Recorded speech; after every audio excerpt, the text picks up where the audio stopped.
bem-vindos a mais um episódio do Venture Fellows Podcast. Eu sou o host do podcast Milton Daré. Eu tô aqui com quem? Com a Bia, comigo. Eu também sou host do podcast. Sejam bem-vindos. E hoje estamos com um convidado ilustre, um amigo de longa data. Vou deixá-lo se apresentar. Seja bem-vindo, João. Antes de você se apresentar, João, só eu quero fazer um convite muito importante que você se cadastre aí no nosso link do YouTube para receber os próximos vídeos. Ativa o sininho, clica em inscrever-se, dá like, compartilha para que mais pessoas tenham acesso a esse conteúdo. E hoje o tema do podcast é máquina de geração de leads orgânicos. Então, João, por favor, se apresente. Pessoal, muito obrigado pelo convite. Deixa eu só tomar meu café aqui. Gostou desse café, hein? É bom, é bom. Que bom que você gostou. Nossos patrocinadores agradecem. Bom, muito prazer aí, muito obrigado pelo convite. Eu sou o João Lee, sou fundador da Simplex, uma empresa brasileira e francesa, e eu vou contar um pouco da história da empresa daqui a pouco, que tem o foco em gerar tráfego orgânico. Gerar tráfego orgânico é uma das coisas mais importantes para quem trabalha com marketing digital hoje. Com a mudança do mercado, com a evolução, o lead está ficando muito caro, gerar clique está ficando muito caro. O CAC fica insustentável. Então, quem acha um caminho orgânico ganha nessa jornada. João, só para apertar a tecla SAP para nossa audiência, o que é lead e o que é CAC? Lead, depende muito do tipo de negócio. Lead é alguém que chega para comprar. Então, se eu vendo seguro, se alguém se cadastra para comprar ou para saber mais, é um lead. Se eu vendo carros usados, quem chega e pede mais informação também é o lead. E assim por diante. Pode ser também alguém que vira um comprador dentro do e-commerce, né? Então, quando eu chego no site através de algum canal e tenho uma intenção de compra, eu me torno um lead. Quando eu transformo essa intenção em compra, eu me torno um comprador ou um cliente. E o CAC é o custo de aquisição do cliente, né? Quando a gente faz uma estratégia de marketing, normalmente ela se baseia num funil. Eu tenho que atrair as pessoas, né? Então tem uma teoria de awareness. Os meus usuários interessados começam a interagir e ele vai fazer o que eu espero que ele faça. Converter, assinar, se inscrever. A gente calcula o quanto que a gente investe versus o quanto que eu tenho de retorno. De grosso modo, isso gera o CAC, o custo de aquisição do cliente. E é uma métrica bem importante para entender o negócio. E essa métrica ela é otimizada usando estratégia de marketing orgânico. Eu acho que é um pouco do tema que a gente vai abordar hoje. Legal, João. E como que a Simplex se encaixa nesse contexto? Se encaixa bem nesse contexto. Eu vou contar um pouco da história da empresa e contextualizar um pouco e te falo como a gente se encaixa. E aí você me disse que eu fale um pouco mais tecnicamente ou menos tecnicamente. A Simplex surgiu com a junção de pessoas que trabalhavam com varejo eletrônico, com um desafio, né? E com uma crença que a gente tinha. Era trabalhar SEO, e aí tecla SAP, SEO, SEO, Search Engine Optimization. É um conjunto de técnicas que a gente aplica num site para que os buscadores, principalmente o Google, encontrem o nosso site e coloquem em uma posição mais alta, que é o famoso estar nas primeiras páginas do Google. Isso não é uma coincidência, isso exige uma série de técnicas aplicadas. A Simplex surgiu porque o mercado demandava esse tipo de solução e não é uma coisa trivial. E o que a gente percebeu, tem pouca gente que faz isso. Então muita coisa que a gente fazia podia ser automatizada. A Simplex surgiu como uma solução de automação para SEO, garantindo o resultado. Tanto é que o nosso modelo comercial é baseado em sucesso. Eu garanto que a gente tenha sucesso, porque a gente conhece o caminho. Então, a gente surgiu atuando com esse sistema para varejo e começou a pivotar para outros negócios. No final, todo negócio precisa de gente, né? E um visitante digital é um visitante, uma pessoa que pode ir numa loja, é a mesma pessoa, ela vai comprar. E como que eu faço essa pessoa chegar de uma forma mais barata para o meu site? Então, esse é o desafio da Simplex. E aí, você é brasileiro, você falou que a Simplex também é francesa. Como que você montou essa empresa? Como que a França se encaixa nisso? Acho que é uma pauta interessante para explorar, Milton. Foi por coincidência. Eu trabalhava no grupo Casino na época e o grupo estava passando por uma fusão entre uma empresa francesa e uma brasileira do grupo. E eu comecei a interagir com alguns executivos. E a gente começou a perceber que existem muitas sinergias entre os dois países, né? Além da complementariedade, um monte de coisa, tem sinergia. Vou até falar um pouquinho disso daqui a pouco. E nesse cenário a gente percebeu que podia fazer uma coisa no Brasil, que como é técnica, funcionaria também na França. Era uma tese. E a gente comprovou essa tese fazendo, meio que sem querer. E aí a gente foi percebendo que do Brasil ou da França eu conseguia construir uma empresa e tocar isso globalmente. Então é uma empresa que, por sorte, nasceu global, né, atendendo clientes na França e no Brasil, e a gente começou a expandir. Hoje a gente tem clientes, né, no Brasil, A França é a nossa base na Europa, a gente atende Bélgica, Itália, Mônaco, a gente tem clientes na China, no Japão, já teve clientes na Rússia, tem uma expansão recente na América Latina para o México, então a gente começou a perceber que as línguas são diferentes, mas para o algoritmo do Google é tudo muito parecido. Se eu conseguir criar a escala e achar uma tese que funcione, um sistema que funcione, eu consigo escalar. Legal, João. E se você tivesse que dar uma dica, né? Em que momento faz sentido começar a pensar na geração de SEO em uma startup ou uma empresa que está começando? O momento de começar SEO é no começo. E essa projeção do investimento que eu vou fazer em plataforma para gerar mais tráfego orgânico pode inclusive fazer parte do meu plano de negócios, né? Do meu BP. Então eu vou desenhar um negócio que tem que ser sustentável. Para ele ser sustentável, eu tenho que ter tráfego. Para eu ter tráfego, eu tenho que adquirir esse tráfego, que pode ser com canais orgânicos, pode ser comprando, pode ser dentro do Google, pode ser com e-mail marketing, pode ser com mídia offline. Tem um monte de coisa que eu posso fazer. Uma dessas linhas pode ser o tráfego orgânico. E eu já entendo que eu vou construir uma plataforma que permita isso, coloco isso numa linha do tempo e entendo que eu tenho uma meta de tráfego a ser gerada. Se eu fizer no começo é mais fácil. Mudar uma plataforma depois que ela está construída é muito mais difícil. E quando a gente está falando de construção de time, olhando para marketing, normalmente startup começa, valida o produto, começa a investir em vendas e marketing, né? O que seria uma primeira pessoa de marketing para contratar numa startup? E qual que é o momento de contratar uma pessoa só para olhar o SEO numa startup? Tem alguma hora que é o melhor que você recomenda? A melhor opção é a empresa contratar a Simplex para fazer isso desde o começo. Agora, se a empresa pensar numa outra forma de fazer, vou dar minha opinião, tá? O SEO é parte de uma estratégia que tem que ser sustentada também por mídia paga. Isso tende a crescer ao longo do tempo. Mas quando você ainda é um negócio pequeno, pode ser uma disciplina dentro da companhia e não necessariamente uma área dentro da companhia. Normalmente, alguém que é treinado em marketing digital tem noções de SEO. E aí a dica de ouro de SEO é não inventar nada da cabeça, né? Quando eu falo de SEO para o Google, é seguir as recomendações do Google. Tecnicamente você vai ter um monte de informação. Tem o blog do Google, tem o Twitter de quem trabalha no Google que dá informação, tem discussão em comunidade. Então as melhores práticas, elas são conhecidas. Tem informação, ter o texto claro, ter a descrição do produto, do item, né? O que a gente chama de H1, que é o header one, bem descrito. Ter imagens que não são tão pesadas, ter uma página rápida. São melhores práticas que todo mundo conhece. Então, no primeiro momento, é ter alguém que tenha conhecimento e seguir esse, aspas, lugar comum, ou procurar informação, um curso ou uma empresa que possa te auxiliar a seguir isso. Tá? Normalmente, quando você faz um trabalho de tráfego orgânico, você precisa pensar no conhecimento e na capacidade de execução. E aí você precisa de alguém em TI ou técnico que consiga fazer. Com isso crescendo, a tua estratégia toma forma, toma corpo. E aí o SEO começa a representar uma parte importante do teu negócio, reduzindo o teu custo de aquisição, sustentando uma estratégia de crescimento. E aí sim, nesse momento em que isso se torna parte fundamental do teu negócio, que pode ser um momento rápido, aí vale a pena você trazer uma pessoa da tua equipe que entenda, trazer um profissional que olhe só isso, que pense nas estratégias, que mantenha teu site ou tua plataforma atualizada em relação às atualizações do Google. Bom, sobre o tema de SEO, quando eu conheci a Simplex, eu imaginei que o foco dela era muito mais para grande empresa, né? E pelo que eu entendi, ela também pode atender as menores. Por exemplo, a gente tem a nossa consultoria, né? A gente começou a operação esse ano e a gente trabalhou muito pouco com SEO. Então, por exemplo, você chegando para mim agora, fala, Milton, você tem que fazer isso, isso, aquilo. Qual que seria o playbook para eu começar a fazer o SEO do jeito certo? Começa pelo teu objetivo de negócio. O que você quer?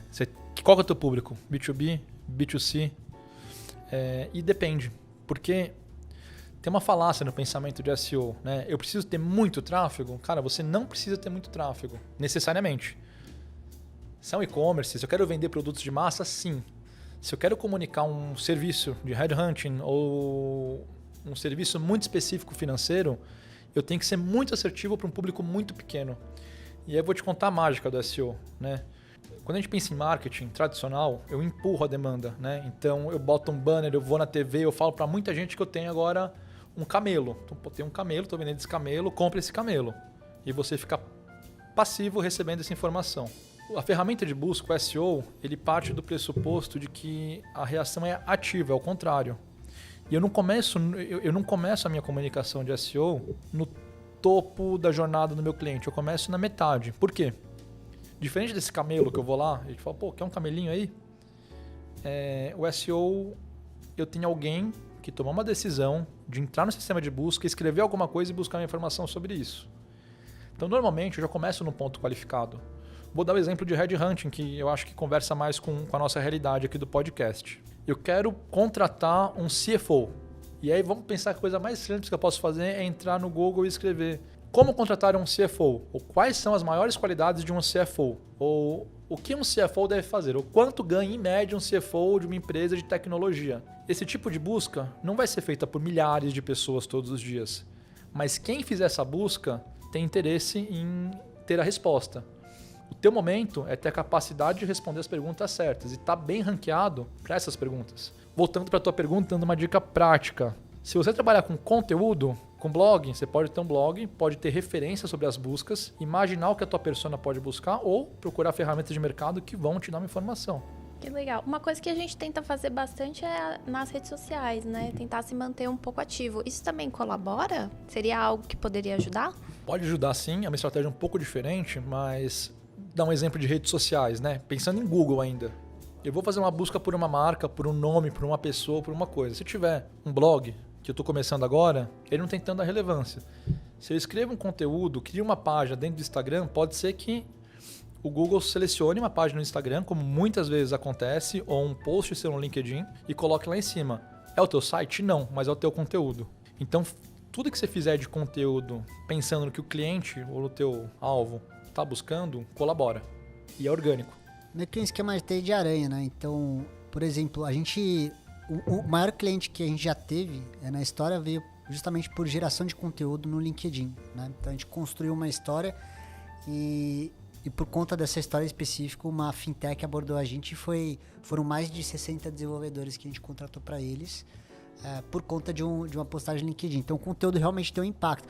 Eu estava até inclusive falando ontem com um profissional que a gente está recrutando para a vaga de SEO Specialist para uma empresa aí, que eu não vou citar o nome, porque a empresa é confidencial, mas e esse candidato, ele era do ramo de saúde. E ele estava contando para mim do desafio que ele tinha, né? Que a empresa de saúde, ela vivia viciada no marketing pago. Então ela tinha que investir em Google loucamente para que as pessoas vissem que existia essa empresa e esse link essa pessoa, né, que foi impactada pelo marketing, fizesse uma cotação de orçamento. E ele entrou como o primeiro membro do SEO e basicamente por criar um blog para falar de temas relacionados ao problema que ela resolve, já conseguiu reduzir o custo de aquisição do cliente justamente pelo lance do conteúdo, né? Basicamente o SEO gera valor nesse aspecto. Quando a gente olha para uma empresa que está começando o SEO, João, o que você imagina de redução de custo de aquisição de cliente para uma empresa que não faz muito desse trabalho e só vive de marketing pago? Boa pergunta. Inclusive a área de saúde tem trabalhado bastante nisso. Só um parênteses, tem um grupo grande de laboratórios que tem uma estratégia de construir um blog de geração de conteúdo para gerar lead e tem dado bastante certo pelo que eu vi. Mas sobre uma empresa que comece, como ela calcula o CAC? Depende do momento. Ela está começando do zero ou ela já tem alguma coisa rodando? Qual que é a minha visão? SEO no final não é pilotar indicador, é gerar tráfego qualificado. Cara, uma das grandes diferenças do SEO para o marketing massivo é ter qualidade no conteúdo. Por quê? O Google, principalmente o Google, vai mostrar conteúdo relevante para quem busca. Por isso que você usa o Google. Então você só vai aparecer se você tiver o conteúdo relevante, né? Isso em si, essa lógica em si, já melhora o teu CAC. Por quê? Quando eu faço uma estratégia massiva, uma estratégia grande de marketing digital, eu compro palavras, eu compro expressões, e tem várias formas de fazer isso, e tento levar para o meu site. Muitas vezes você tem falsos positivos. Banco, né? Dá um exemplo meio tonto, mas Banco Laranja. Banco Laranja pode ser uma referência ao Itaú, pode ser uma referência a um Banco Laranja que está ali. Tem vocês não estão vendo, mas tem um banco laranja ali de plástico. É a mesma coisa, só que eu tenho dois contextos diferentes. Mas o algoritmo não vai entender essa sutileza. E aí todos os exemplos que estão aí dentro, né? Eu posso falar de saúde e na verdade a pessoa está procurando um remédio. Eu posso falar de dor nas costas para tentar vender um relaxante muscular, mas a pessoa está com dor nas costas porque carregou o filho. Então tem vários cenários assim. Quando eu trabalho SEO, eu tenho a obrigação de responder com qualidade o que a pessoa buscou. O que acontece voltando para o CAC? Vão acontecer duas coisas. Eu gero um tráfego gratuito, hiper qualificado, e eu começo a perder esses tiros de falso positivo. Eu começo a acertar mais nas minhas buscas. Então eu também torno indiretamente a minha compra de mídia mais eficiente. Porque eu começo a entender o que o usuário faz e dar conteúdo para esse usuário. De forma geral, você melhora o teu CAC. Números de mercado, que eu acho que é uma coisa importante para tangibilizar, na média, uma página de SEO. Isso é o número que eu estou trazendo no estudo que a gente fez com os nossos clientes. Para e-commerce, eu tenho uma página que tem 30% a mais de conversão. Então, conversão é a quantidade de pedidos ou de ações que eu tenho sobre o total de visitas. É o que mede a eficiência da página. As páginas de SEO são 30% mais eficientes quando elas têm qualidade. Isso é natural, porque eu estou mais perto da busca. Então, a gente vai fazendo uma conta proporcional de quanto que eu melhoro em CAC, eu tenho 30% de eficiência, eu troco o tráfego, eu substituo uma coisa que é paga por uma gratuita, e se tudo der certo, eu entro num ciclo positivo, num ciclo virtuoso de resultado. E virar uma máquina de geração de leads orgânico, natural, né? Então tá sempre alimentando você com novos clientes. Essa máquina tem uma limitação, tá? É o limite da demanda. Então, esse é um ponto importante. Tem limite de demanda para algumas coisas. Eu dependo das pessoas buscarem. Se muita gente busca, eu tô lá e apareço. Agora, se eu tô em primeiro lugar para acetilcisteína, sei lá, que é o nome de um remédio, talvez pouca gente busque. Então, por mais que eu faça um bom trabalho, o volume vai ser baixo. E a estratégia da máquina é entender quais são as buscas, tentar entender todas as variações e ocupar esses espaços. Isso depende, obviamente, da elasticidade também, né? Eventualmente, alguns produtos vão ter mais demanda em certos momentos. Sei lá, o exemplo clássico é, sei lá, sorvete no verão, algo assim. Sazonalidade. Sazonalidade, enfim. E vai ter que se adaptar. Isso você observa, na verdade, com o volume de visitas. Mas para SEO, o que a gente olha é a qualidade do meu conteúdo e a posição. Se você entrar agora, hoje é o primeiro de junho, e for no Google e procurar Black Friday, vai ter uma página em primeiro lugar, uma segunda, uma terceira. Essas páginas já estão lá, mas elas não têm visita, porque ninguém está procurando. Quando chega novembro, o volume aumenta. Mas quem vai pegar essa visita é quem está em primeiro. Então eu já estava em primeiro. No começo do ano, o varejo já faz a página de Páscoa, de Dia das Mães, de Dia das Crianças e mantém em primeiro. Quando o tráfego vem, você já tem em primeiro lugar. E aí você colhe a sazonalidade. Então a gente pensa muito na qualidade, na posição, tenta prever a sazonalidade dentro do possível e se prepara para isso. Você sempre tem que estar pensando de 3 a 6 meses antes, né? Na verdade, você pode pensar, né, para questões cíclicas como Black Friday, o evento, você pensa no ano inteiro, você pensa sempre na agenda. Então você não se prepara para o evento, você tem uma estratégia sazonal, que vai pegar tudo. Se a gente fosse fazer uma brincadeira com o esporte, a gente tem lá os 100 metros rasos, que a gente poderia dizer que é a mídia paga, né? Que é resultado instantâneo, o mais rápido possível. E uma maratona para o SEO, né? Que você vai trabalhando que nem uma formiguinha para poder colher os resultados. Né? É um bom exemplo. Tem outro exemplo legal também que eu gosto de usar, que é o de vitamina e de analgésico, né? Dor nas costas é uma coisa boa porque eu fui pai recentemente e isso acontece com alguma frequência. Dor nas costas pode ser um negócio crônico e você pode tratar, né? Como que você evita dor nas costas? Você faz exercício, você se alimenta bem, você mantém seu peso, você toma vitamina. Então, SEO é mais ou menos isso, é você se preparar o tempo todo para colher constantemente um resultado mais saudável. Isso se traduz em resultado, né? Mas você tem que topar construir. Isso precisa de disciplina, investimento, método, priorização. E aí, acho que do outro lado, o exemplo é um analgésico. Pô, tô com dor nas costas agora. Não adianta eu começar a fazer academia hoje para melhorar minhas dores nas costas. Nesse momento, eu preciso de uma aspirina, de um remédio para dor. Mas o remédio para dor não é sustentável a longo prazo. Ele não se sustenta. Ele resolve um problema pontual. Já ter hábitos saudáveis, tomar vitamina, se alimentar bem, se sustenta. Então eu penso muito nisso quando eu tento me botar no lugar do executivo.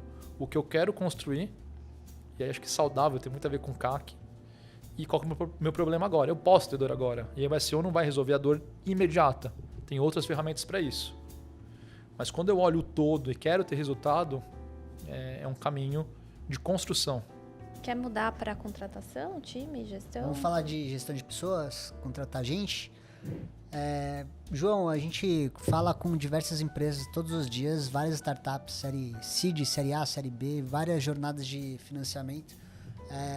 E a gente sempre se interessa em saber como que as empresas lidam com o processo de recrutamento e seleção, se eles seguem uma metodologia específica Ou se não tem metodologia, e quais são as principais perguntas que são feitas numa entrevista para poder medir se aquele profissional é o mais adequado ou não para aquela operação. Eu queria ouvir de você, como que você lida com isso na Simplex? Se existem muitas etapas no processo, o que você mede e o que é um bom profissional e aquele profissional que deixa a desejar na hora de você contratar alguém? Boa pergunta, Juninho. Eu acho que a primeira resposta é: eu pego o telefone, aí eu ligo pro Juninho, pra Bia e peço ajuda com essa contratação. É um caminho mais seguro.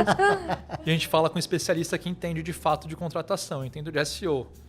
Mas acho que falando tecnicamente da contratação de SEO, né, o que eu observo, tá? Dentro da Simplex, que é uma startup que constrói isso. Eu não consigo achar muita gente pronta no mercado, eu tenho que construir os perfis. Né? Isso faz parte da cultura da empresa. A gente sabe que não vai ter gente. Essa carência de especialista em mercado me ajuda a ter mercado, então é bom. Então, meu primeiro desafio é desenvolver essa pessoa. O que eu avalio? Vou separar em hard skill e soft skill, tá? Para um analista de SEO, por exemplo. E para mim, acho que o mais importante são os soft skills. O primeiro é a capacidade de trabalhar em equipe. Por quê? Cara, em qualquer situação de SEO, mas acho que na maior parte da vida, mas para SEO, normalmente são atividades multidisciplinares. Eu preciso de um cliente atuando, um gestor de projeto, um cara de TI de back-end, um cara de TI de front-end, um gestor de negócio e uma equipe de BI. Normalmente esse aqui é o pacote do projeto. Então o analista que começa a trabalhar, a primeira coisa que ele vai ter que fazer é se comunicar com um monte de gente. É multidisciplinar. Então se o cara é muito bom tecnicamente, mas não conversa, não consegue trabalhar em equipe, atrapalha a performance. E trabalhar em equipe não é, trazendo mais tangivelmente o que é conseguir se expressar, se comunicar, deixar claro o que precisa e entender o que tem que ser feito. Tá? Eu acho que esse é o soft skill mais importante para essa área. Que vai passar um pouco também na capacidade de se comunicar. Como é uma área técnica, ninguém olha o SEO. Se eu monto uma página e ela fica bonita, que página bonita. Se eu monto e fica feia, você olha e fica feia. Se ela não carrega, você me liga e fala: João, não carregou a página. O SEO roda por trás. Então, às vezes eu trabalhei pra caramba, fiquei um mês mexendo no teu código e você não viu nada na tua página. Eu tenho que me comunicar e explicar exatamente o que eu estou fazendo para que meu cliente saiba que isso tem valor. Então, comunicação e capacidade de trabalhar em equipe são soft skills que eu avalio numa contratação. Isso é mais difícil de desenvolver, isso normalmente vem do perfil. Hard skill. Normalmente o que eu olho são capacidades e noções de programação. Então, eu não contrato um programador, mas eu preciso contratar alguém que tenha noções de programação, que saiba que existe uma sequência lógica nas coisas, que uma tecnologia pode conversar com a outra, entende o que é uma API, entende o que é um XML, entende o que são integrações, porque isso ajuda a entender um pouco como funciona um site por trás. Tá? São noções básicas, não precisa ser um programador. Isso vem de faculdade de engenharia, vem de faculdade de áreas de exatas, vem de gente que é muito curiosa. Interessante, tem vindo também das áreas de marketing, que tem alguma proximidade. Eu tento trazer esse pacote. Com esse pacote, a gente consegue construir. Um ponto interessante também, a gente não exige na contratação um inglês fluente. Isso é um limitador para recurso e contratação no meu mercado.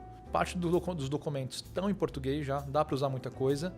E dentro da Simplex eu entendo que é mais vantajoso eu escolher um soft skill que seja coerente e o hard skill de programação, noções de programação e pagar o curso de inglês do que tentar trazer isso pronto. Então é uma dica aí, mas funciona super bem.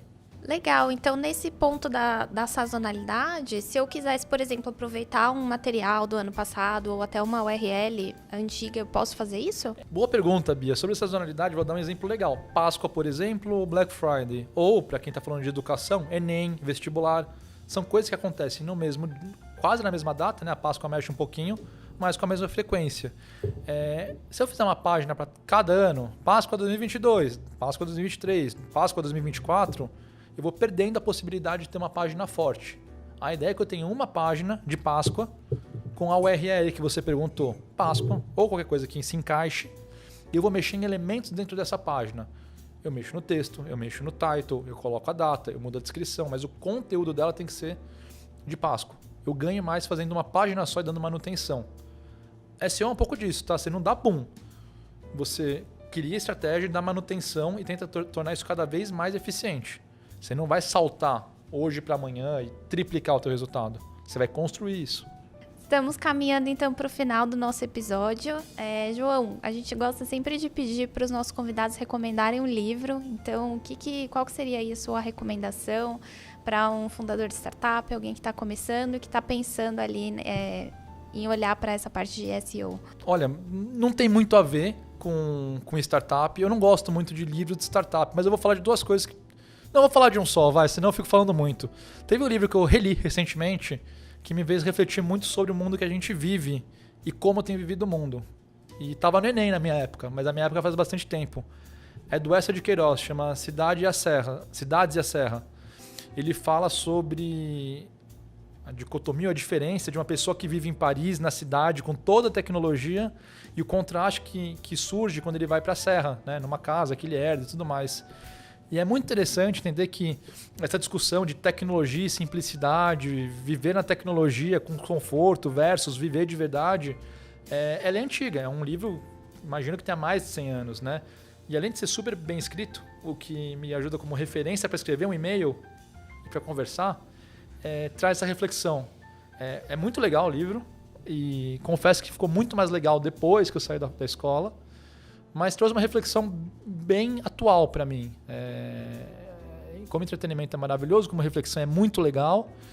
E são pontos que a gente traz no nosso dia a dia, né? O quanto que eu preciso de tecnologia, o quanto que eu sou dependente. Eu preciso do meu celular para fazer tudo que eu faço, eu consigo conversar. Tenho que fazer tudo remoto, posso conversar um pouco, tem qualidade, eu descubro coisas novas. Então, talvez não tenha sido tão ortodoxo, mas me ajudou bastante a refletir. Talvez possa ajudar outras pessoas. Não sei se ajuda a passar no Enem, mas é legal. Boa. Eu li esse livro. Você gostou? Eu li na época da FUVEST. Eu também. E na época eu lembro que eu achei a leitura bem difícil. Não, mas é porque não Acho tem... que- Vou te falar uma parada. Eu também tive isso. Eu li um resumo. Não tem relação nenhuma com a tua vida quando você tem 17 anos. Exato. 16, né? Nossa, quando eu li esses livros, pra mim eu viajava na maionese. Eu não conseguia Cara, primeiro que é bem entender escrito e você começa a ter uma referência de um português bem escrito. Um Eu período gosto inteiro sem que no período. Então, te ajuda a pensar, né? A gente não tem referência. Pensa como a gente escreve mal o e-mail. E como eu falei aqui, como se comunicar é importante. Olha que legal. Mas isso é chato, né? Mas trazer essa reflexão, falar, puta, tinha alguém no século XIX pensando sobre isso, vivendo isso, escrevendo um livro sobre isso, de alguém que morava em Paris, que era o centro da comunidade, e volta para Portugal, e como isso traz... Segue atual, né? Talvez mais atual. A tecnologia cresce e a gente vai ficando mais dependente. E me dá muita eficiência. Só que às vezes a eficiência ela é vazia. Por que eu preciso responder tão rápido um WhatsApp? Por que eu tenho que responder em 5 minutos um WhatsApp e não posso esperar 1 hora para refletir sobre o tema? Às vezes é vazio. Às vezes é só uma ansiedade. Né? É o fluxo de dopamina que a gente tem. E aí, uma outra recomendação, comecei a ler e não terminei, que é aquele Dopamination. Ou Nação Dopamina. Nação Dopamina. Deve ser essa a tradução. Sim. E eles se relacionam, né? Acho que é esse mesmo mecanismo que é acionado na gente quando a gente depende da tecnologia. Toda hora um estímulo, né? Precisa de um estímulo. Um WhatsApp ou qualquer push notification, a gente acaba sendo distraído e tá sempre precisando de um estímulo novo. E para quem precisa de um estímulo de verdade, fica aqui a nossa recomendação. Muito bom. Bom, João Lee, muito obrigado aí pela sua participação nesse episódio. Espero que tenha agradado a nossa audiência aí. Para vocês não deixarem de assistir os próximos episódios, não deixem de se inscrever no nosso canal no YouTube. Clica em inscreva-se, ativa o sininho, dá like, comentário. Diz aí quem você quer ver aqui nesse podcast que a gente pode trazer aqui pra gente gerar um conteúdo de alta qualidade para você e ajudar você a enfrentar os desafios do dia a dia do empreendedor, né? Seja você fundador de startup, diretor, executivo, a gente está aqui para te ajudar também a contratar pessoas boas para sua operação. Obrigada, João, mais uma vez pela presença. Não deixa de deixar também as suas redes sociais aí para o pessoal conseguir te seguir e entrar em contato com a Simplex. Perfeito. A Simplex está nas redes sociais com @Simplex, que se escreve como simples, só que com X no final, .live em inglês, ou L-I-V-E. Tá em todas as redes sociais com esse mesmo @. Obrigada, pessoal. Então, até o próximo episódio. Não deixe de seguir as nossas redes sociais também, @VenturePeopleBR no Instagram e VenturePeople no LinkedIn. Até a próxima.